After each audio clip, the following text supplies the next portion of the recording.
प्यारे बच्चों नमस्कार। मैं हूँ सोनिया सलूजा, आपकी हिंदी की अध्यापिका, और आज मैं आपको पढ़ाने जा रही हूँ आपकी पाठ्य पुस्तक वसंत का पाठ 18 सांस सांस में बांस। बच्चों, पाठ शुरू करने से पहले एक प्रश्न पूछना चाहूंगी कि हमारे लिए सबसे जरूरी चीज क्या है? ऐसी चीज जिसके बगैर हम रह ही नहीं सकते। बताइए। खाना? नहीं। खाना अगर हम थोड़ी देर नहीं खाते, एक दिन नहीं खाते हैं तो रह सकते हैं। पानी? नहीं। पानी भी अगर हम एक दिन नहीं पीते हैं तो हम रह सकते हैं। लेकिन एक चीज ऐसी है, सांस, जिसके बगैर हम सांस लिए बगैर हम रह ही नहीं सकते हैं। तो हमें हर पल इसकी जरूरत महसूस होती है। तो बच्चों, भारत के उत्तर पूर्वी राज्यों में बांस का बहुत ज्यादा प्रचलन है। वहां बांस बहुतायत में पाया जाता है और बांस से बनी ही चीजें प्रयोग की जाती हैं। इसलिए जो बांस है वो बिल्कुल सांस की तरह है उनके लिए। जैसे हम सांस के बगैर नहीं रह सकते, ऐसे ही वे लोग उत्तर पूर्वी भारत के लोग बिना बांस के नहीं रह सकते हैं। तो इसलिए इस पाठ का नाम ही रखा गया सांस सांस में बांस। तो बच्चों, इस बांस का जन्म हुआ कैसे, ये कहां से आया, इसके बारे में हम पढ़ेंगे। तो बच्चों, सबसे पहले आपने बांस की बनी हुई चीजें देखी होंगी, बहुत सारी बांस की बनी हुई टोकरियां और अनेक बांस के फर्नीचर, बहुत तरह की चीजें देखी होंगी।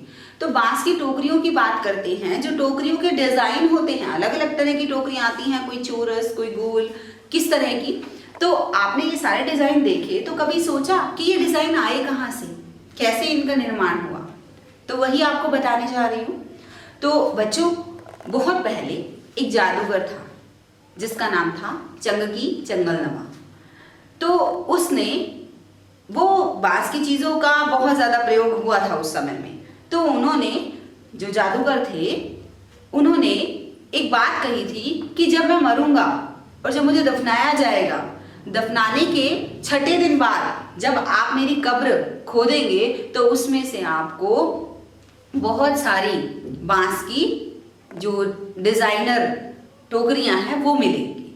तो इस तरह से उस समय बांस की ये जो टोकरियों के डिजाइन है ये बने।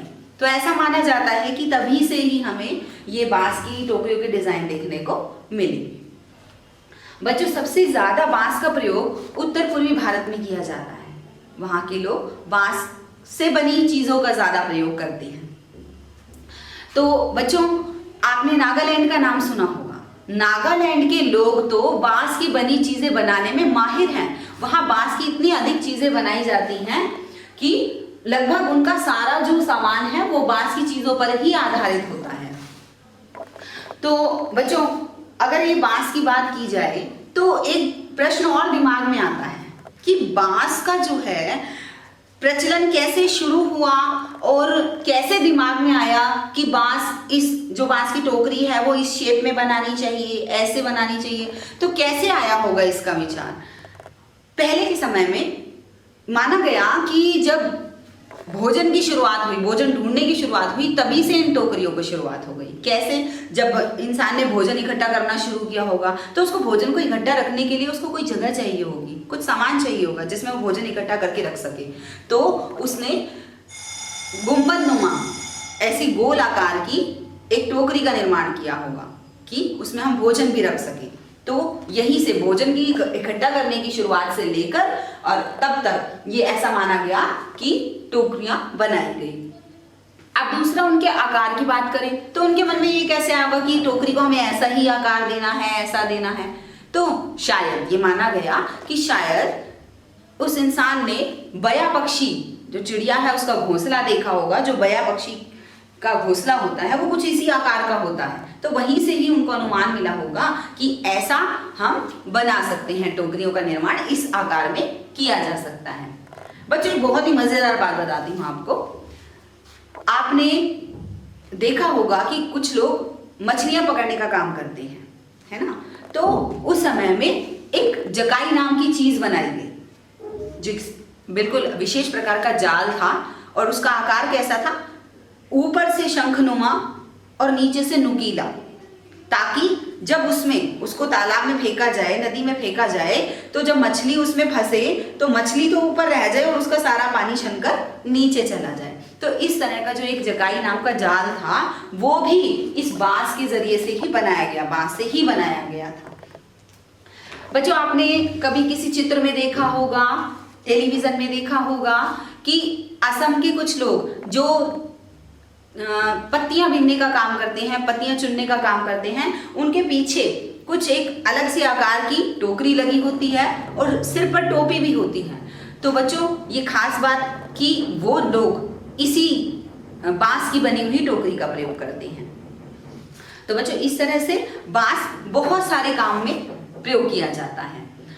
अगर हम और भी इसका प्रयोग देखें तो अनेक चीजें बनाने में, जैसे कि छोटी छोटी चटाइयाँ, छोटी बड़ी कैसे भी कह लीजिए, बड़ी चटाइयाँ बनाने में, फर्नीचर बनाने में, यहाँ तक कि आभूषण बनाने में भी उत्तर पूर्वी भारत के लोग इसी बांस का ही प्रयोग करते हैं।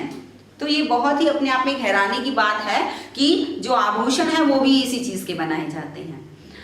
तो बच्चों, एक बात और खास बताऊं आपको, जो अक्टूबर से जुलाई तक का माह होता है उसमें बारिश बहुत अधिक होती है ना। तो बारिश के मौसम में इन लोगों के पास कोई काम नहीं होता, तब ये एक विशेष समय होता है। इस समय में ये लोग बहुत अधिक बांस ढूंढते हैं, बांस को इकट्ठा करते हैं और उससे चीजें बनाते हैं। और चीजें बनाने के लिए क्या प्रयोग करते हैं? एक विशेष प्रकार का चाकू, जिसका आकार शंखनुमा होता है, नुकीला होता है, चांद की तरह उसका आकार दिखाई देता है। तो इस तरह के चाकू को दाव कहते हैं। उस दाव से वो जो बांस है उसकी खुरेचते हैं, उसे सीधा करते हैं, क्योंकि जो बांस का जो ये तल होता है, ये जो होता है ये बहुत खुरदरा होता है। तो वो लोग उस दाव नामक जो चाकू होता है उससे उसकी जो खुरदरी सतह है उसको चिकना कर देते हैं, उसे छील कर फिर उसकी खपच्चियां तैयार करते हैं। और खपच्चियां कैसी होती हैं? अपनी आवश्यकता के अनुसार, अगर उन्हें मोटी जरूरत है तो मोटी करते हैं, पतली जरूरत है तो पतली करते हैं। इस तरह से वो उसकी खपच्चियां तैयार कर लेते हैं। खपच्चियां तैयार होने के बाद वो उसे अपना जैसा मन चाहा, टोकरी का शेप देना है, कोई और चीज बनानी है, उस तरह से उसको आकृति दे देते हैं। इस तरह से वो तैयार हो जाती है। अब बच्चों आती है उसके रंगाई की बात कि उसकी रंगाई कैसे की जाती है। बच्चों, बहुत ही हैरानी की बात है कि देखो, रंगाई के काम में वो प्राकृतिक चीजों का प्रयोग करते हैं।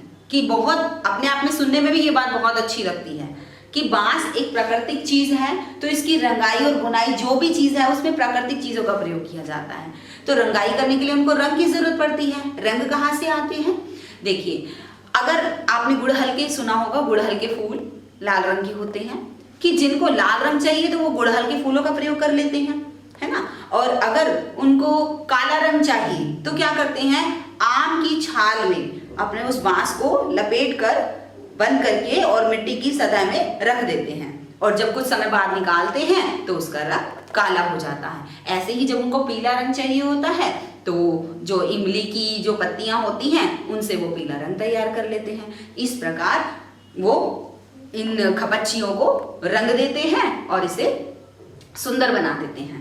तो बच्चों, अब आती है उनकी बुनाई की बात कि बुनाई कैसे की जाती है। आपने देखा होगा कि जो पलंग की निवाड़ है उसको किस तरह से बुना जाता है ना। कपड़ा बनाने के लिए जो धागे हैं उनको किस तरह से बुना जाता है। तो बिल्कुल इसी तरह से ही उस बांस की बुनाई की जाती है। जो खपच्चियां तैयार की जाती हैं उनसे बुनाई की जाती है और उसको एक बहुत ही सुंदर सी आकृति दे दी जाती है, जो चीज उनको चाहिए होती है।